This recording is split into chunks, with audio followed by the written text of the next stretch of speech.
Professor at ESCP, Louis-David Benyaye, and the wider ESCP team. Just to give you a quick overview of what's going to happen for the next 1 hour, 15 minutes, I'll start with a little bit of an introduction. I'll give you a little overview of OpenAI for education, why that exists, why we have an education team, and the kind of schools we work with. And then I'll hand over to Louis-David himself to talk about some very practical ways to integrate AI into teaching and learning, and lessons learned from the work so far we've done together, and then eventually scaling up AI to campus-wide.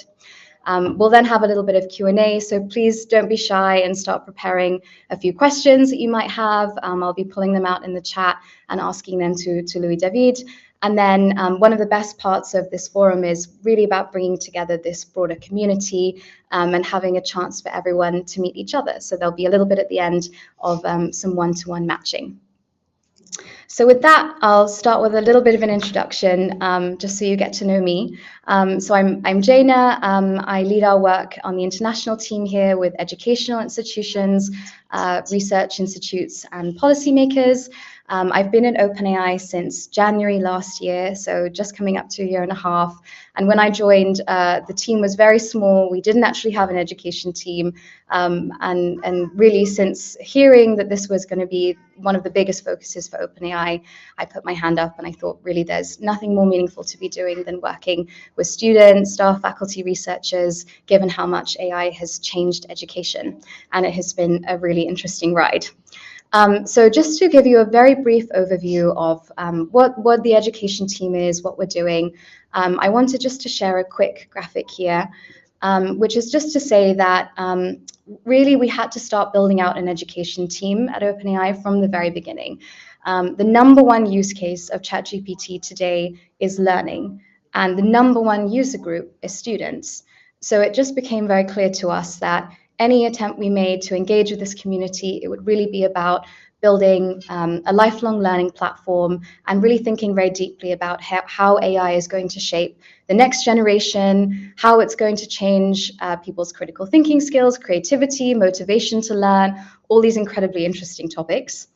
And yeah, just to say, out of the users that are 500 million and growing, the number one user group continues to be students. And so a lot of the time spent in this team, a lot of my time is spent talking to professors, learning from them, and talking to students.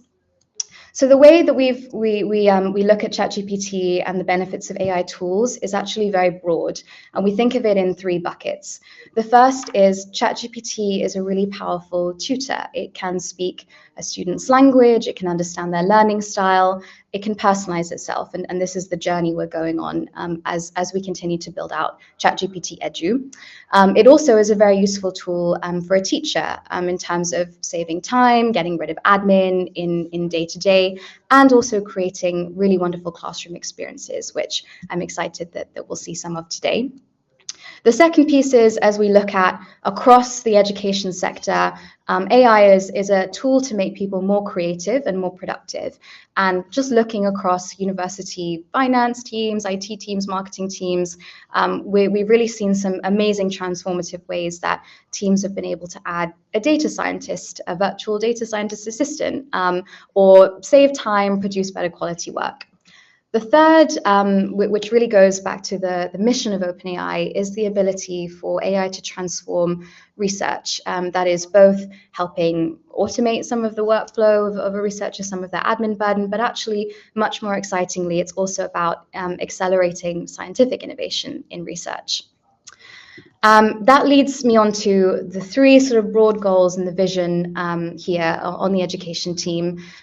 When we saw the number one use case of ChatGPT was learning, we really decided to found this team and a specific education product to work with directly faculty, staff, and students. So we launched ChatGPT Edu nearly a year ago, and our goals are to provide equitable access to intelligence. And really what we're trying to do is get rid of this state that sometimes exists here where some students, some professors are paying for a premium version of a tool and getting a very different experience to others. So our real goal here is to provide an equitable experience to every single person on a campus, at a school, at an institute.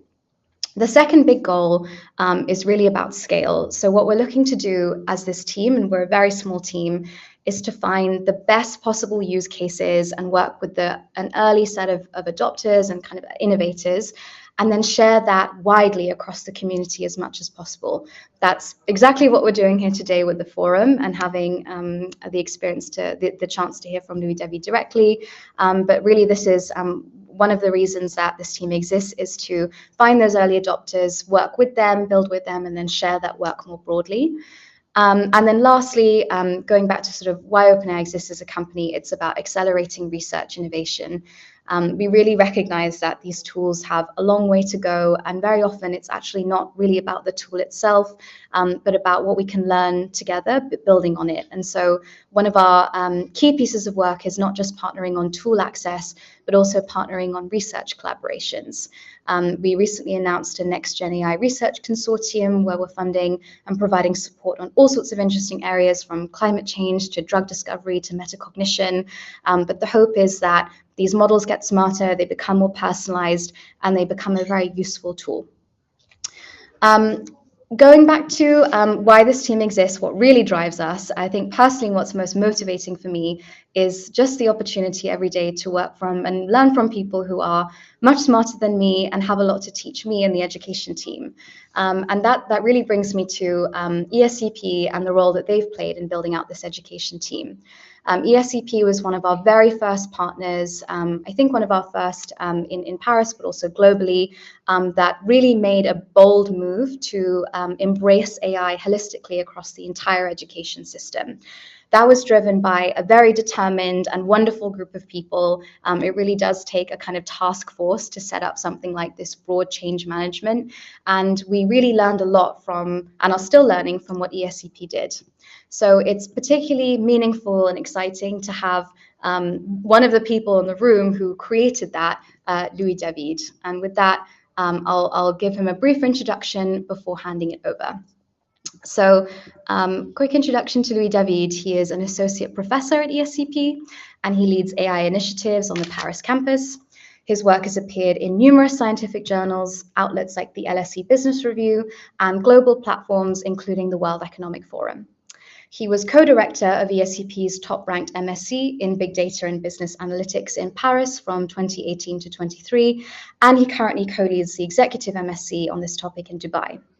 Beyond academia, Louis David has spent the last 20 years running his own strategy consultancy, working both with large companies and SMEs. He's also been involved in startups, successfully managed a business turnaround, and regularly leads exec training focused on digital transformation. Recently, he's been researching how businesses adopt and use AI and how this shapes business strategies. He earned his PhD from Dauphine University and his master's from ESCP.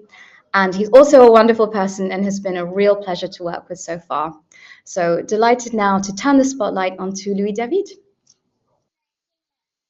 Well, thank you very much, Jaina, for the invitation first and for that very, very nice introduction. So it's my pleasure to be here, contributing to that community of like-minded people that want to explore the impacts of generative AI in teaching. So I feel lucky to be a prof these days because not only the technology is exciting, but also it urges us to think back about the impact we want to have on our students and how we want to have that impact maximized. But it comes, of course, with a sense of responsibility because we all faced also the difficulties and problems associated with detrimental use of generative AI in their learning process. So like many of you, I guess, I've explored the topic from many different angles, and today I'll share with you two different views. One view was the view from the profs and how they used GPTs and developed their own bots for their learning process. So that would be half a dozen use cases that I will be sharing in a few seconds. And then I'll share the backstage story, if we could say, because my role is, of course, not only to be a prof, but also to coordinate this AI initiatives, which is a bit of a change management and a digital transformation process. So I'll start right away sharing my screen to share these two, let's say, topics that I would like to discuss with you today, the bots that we developed collectively and the experiments that we engaged in a few months ago. So let's start with the bots.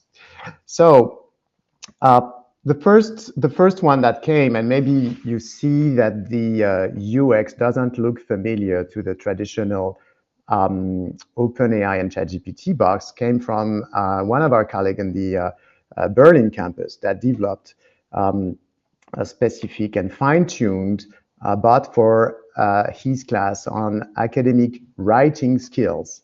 And it was a bot designed to help the students having a support when writing their the bachelor thesis. So it was designed leveraging a large language model, but also fine-tuned it with specific information about ESCP process like dates, formats, expectations.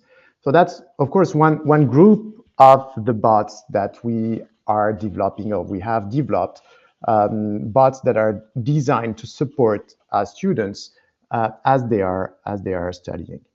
But we have another type of bot, uh, and this one has been developed in a strategy class by Changhua Hun, one of our strategy professor, and he wanted to have the students to use a bot for preparing their exam. But he wanted to have a bot that wouldn't answer the questions of the students, but would more guide them towards learning and understanding the concepts that they were supposed to master for the final exam. So it took a bit of engineering, and not engineering, but a bit of prompt engineering to design the bot with the right instructions. But at the end, it was possible for the students to be guided without being provided the answer. Then we had another type of tutor in math classes by our colleague Erwan Lamy in the Paris campus that proved to be quite successful, because when the math tutor was challenged to answer, let's say, the test, it proved to be quite a good student. So once again, the idea was to help the students to embark a bot for preparing their exams, not using them during their exam. But I come back to that later when speaking about how did we adapt our practices to generative AI.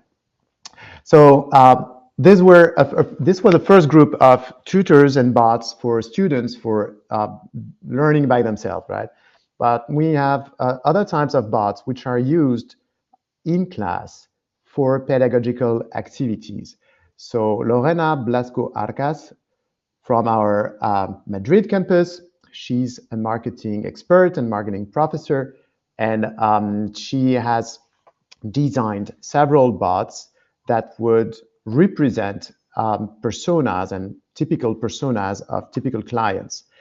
And the class was tasked with producing a presentation for a client, a marketing presentation, and the client was embodied by bots. And there were half a dozen different bots referring to different businesses of different sizes, different industries, etc.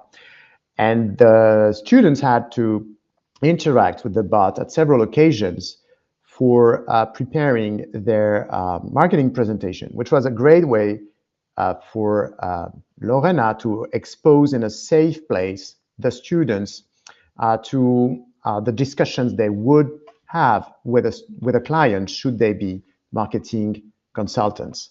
And that's probably one advantage of those bots when designed that way, is to have a way to expose the students to a reality that would be hard to bring to the classroom.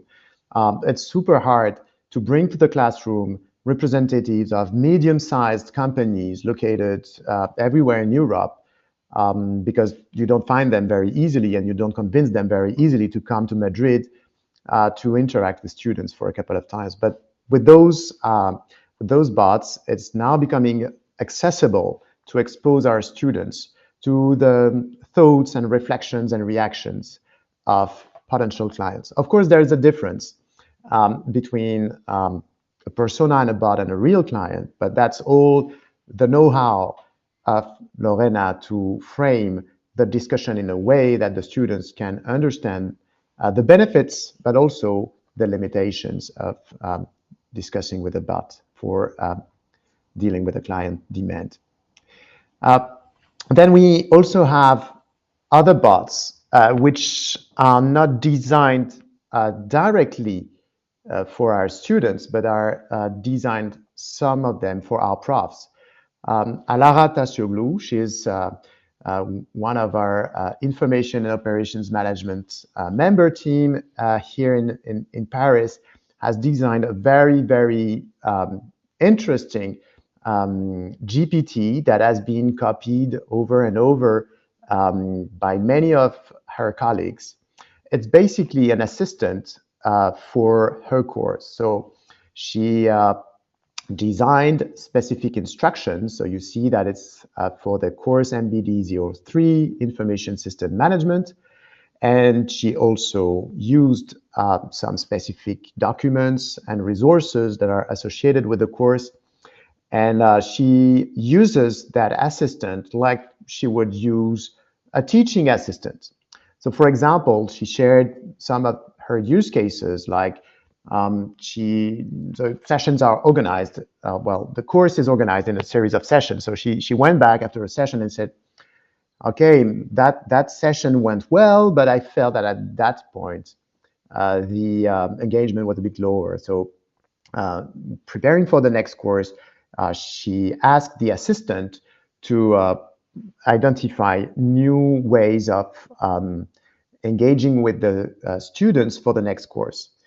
That's one thing you probably have tried, many of you. But another use case that she had is that she was grading the assignments of that class, and you know that grading qualitative material is not always it's not always easy when grading qualitative material to be consistent across the students that we're grading. So one thing she asked the assistant is, after having graded and having given some feedback to the students, she asked the assistant to tell her if she had been consistent and if the assistant would recommend to adjust some of the grades and some of the feedbacks. So I want to be clear here that she didn't use the bot to grade the students, but she used it for making sure that she had done a right grading, or at least a consistent one. And well, the use cases are super numerous, and in case you're curious, I'm pretty sure you can reach out to her. She'll be happy to share. And that's been a very popular, let's say, use case that we have been numerous to use and to design our own assistant for courses.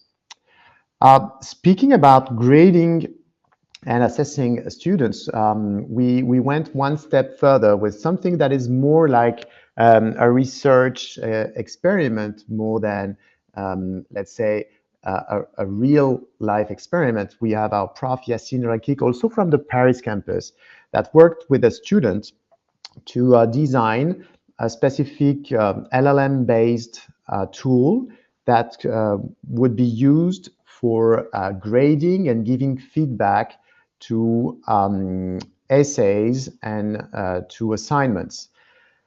So they developed a bit of software to have this done, and they also, of course, did a lot of fine-tuning and prompt engineering for having the right approach. And after that, they made a test with about 100 examples of final exams, and they had the exams graded by Yassine the traditional way, and they had the system being also grading and giving feedback to each of the 100 copies. And then the research was about, okay, how consistent the grades are. And I don't want to disclose what's going to be published in a few weeks or months, but let's say that the experience was sufficiently, let's say, interesting so that we start thinking about if and how we could use that kind of processes more globally or at least in some defined environment. Uh, and then there is another example, which is a bit of a reflexive and meta approach by our professor at Madrid campus, Vitor Lima. So he is quite of a tech guy, and he of course engaged with the technology pretty early and pretty intensively. And one thing he does is that he has developed some bots, the same as maybe you described with the Lorena or the one I described with Alara, which are assistants. But not only he uses them for his own, let's say, benefit, but he also uses them as a way to have a reflexive discussion with the students. For example, having them using the bot for getting some feedback and having them comparing the feedback that they receive from him, so that it triggers a very interesting conversation with the students about the bots, their usage, their limitations, and the ethical part of using automated machines in a setting such as education. Uh, but the other group that I won't disclose in detail here because there are too many of them are the bots designed by our students. Because as we equipped a group of them with a ChatGPT EDU license, they were able to design their own bots, and you can guess that they're super creative into developing bots that would serve their educational purposes, but also you can guess that many of their personal goals has been achieved. I need to say, so that it's clear for everyone, that we don't have access to the conversations of our students. We do know how many messages they send, but we have no way to access to the conversations they have.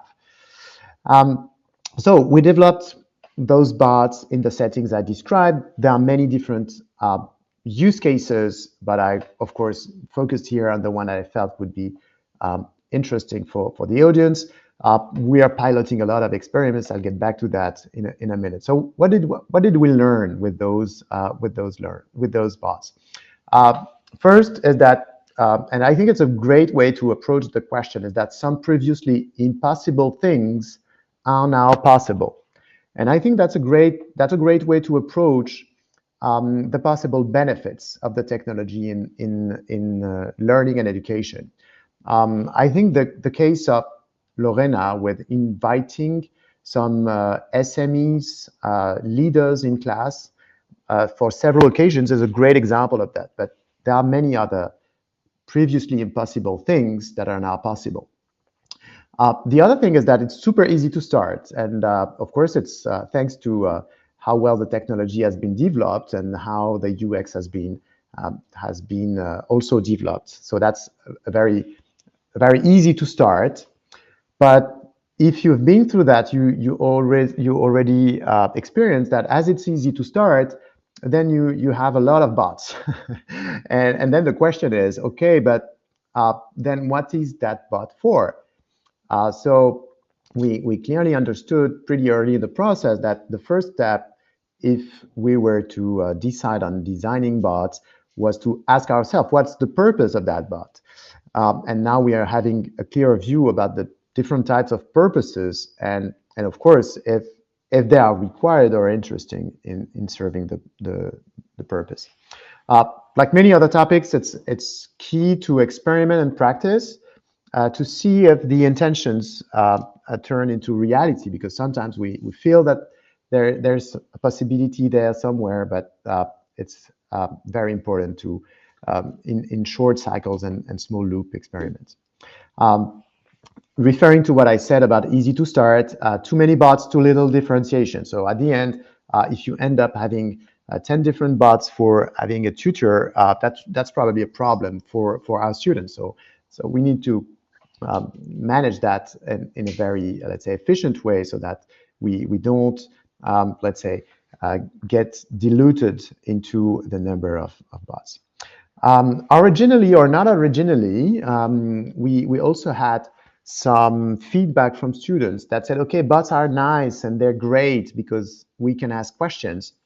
But in some occasions, we would prefer the traditional index like documents with a table of content, and then we could orient ourselves. And I'm referring here to the academic writing skills bots that I started with. We had some students, and not only a few of them, that said, okay, but we're happy with the usual document that we can go through from page 1 to page 100, or to go and orient into the topics we want to say. And the thing I want to conclude on with that bot experiment is that it's super important to be transparent with our students about when and if we use bots, because we're asking them to be transparent about that they use, so that's the minimum. And also it opens for a discussion about reflexivity from our students, but also reflexivity from our staff, because I didn't share much about this in the presentation, but there has been also a lot of efforts from our staff for identifying and defining bots for administrative purposes or support services purposes. Okay, so this is a few things that I could share about what we learned from those bots. And before I move to the second part, I would hand over to Jaina. Wonderful. Thank you so much, Louis David. That was super practical and really full of evidence and full of a kind of a very clear insight into how these experiments went. So thank you so much for sharing that. I guess a few things I wanted just to call out before we move into that second part. One is really this culture of experimentation that ESCP has. I think one of the biggest risks I often see talking to schools is that they are sort of doing nothing. That's really, I think, the biggest competitor I see to ChatGPT. It's not one of the other AI tools. And I think that there's often a sort of waiting for a textbook to come out or for another school to pilot something. But actually what ESCP has done and what you've shared is you've created this culture of experimentation that allows anyone, you mentioned students, you mentioned postdoc researchers, to build their own tools and to actually engage in the process of doing that. And it's good to see that GPTs were a big part of that. You have a lot of questions for the Q&A later about GPT, so we'll get into those. But it just sounds like you've got this open kind of tinkerer culture, which is wonderful, because it's really only through running multiple experiments, actually engaging in these tools, using them, that you can develop any kind of thesis and you can make decisions, which eventually need to be made. And then just the second piece, which really struck me, was how you've actually reflected on the experiments and measured things and evaluated things. I think another common pitfall I see with schools who are rolling out AI tools, rolling out ChatGPT Edu, at the sort of scale that you're doing it, is a kind of lack of clear success metrics or evals. And it's really important to measure the result of some of these. It's very difficult with AI being a general purpose technology and infrastructure, where the ROI, the things to measure are so unclear. But you really forged a path in actually clearly identifying success metrics and also not being afraid to tie those to broader things that ESCP is looking at: learning outcomes, student outcomes. So I think it really just speaks to what has made this feel successful so far, is that this has been really co-designed and co-built together. I guess with that, we want to move now to the next part of this before we open up to Q&A, but please keep that coming. We've had some really fantastic questions. To bring it back to you, Louis David, and really when we talk about making a decision like ESCP did, and the kind of work you've been doing to get this out equitably to the campus, I think really there's nothing better to have a view of someone on the front line like yourself talking about how you've begun scaling this up. So with that, I will hand back to you. Thank you very much. I think you really described very well the approach that we had, which leverages openness, experiments, and transparency, reflexibility. So maybe I'll use a bit of time now just to give you a bit of the backstage story without being too detailed, I hope, but maybe I focused on the things that for now appear to me as things that were helpful in the process. So it started like a Dead Poets Society thing, right? We started a few years ago. Well, a few years ago. It seems ages, right? But a couple of years ago, with Howard and Erwan, and we said, okay, we see that thing and we're using it, and let's meet together and let's have a discussion. And then we said, okay, but that would be great if we could share that discussion with our colleagues. So we asked the dean, and he was nice enough to offer us a stage and to do a bit of promotion of that event. And we had a lot of colleagues joining, and we spent a 1 hour webinar for sharing what we had experienced for using generative AI in teaching, which was not, of course, limited to bots, but let's say that started that way. I would say in 2022, early 23, and then of course it scaled up as time went by. But it started with a very limited group of people, and then we grew bigger as the leadership of the school also, let's say, trusted us with moving and growing bigger.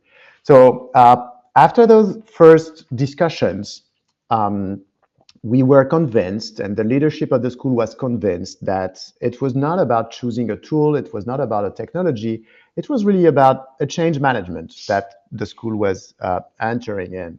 And I think it's quite original, I would say, that we started with that mindset of, okay, it's not about the technology, it's about a change management approach with all what comes with change management. So, okay, we said, okay, in that sense, what are our priorities? So, of course, we care about our students and we want them to develop the right skills. The right skills are, some are technology related, but others are not technology related. But the fact that this technology is appearing reinforces the need for developing other type of skills. Of course, we want them to use the technology as a leverage, as not as a substitute. So another objective is that we want to prepare our students to decide if and how they use that technology in the workplace, because they're going to be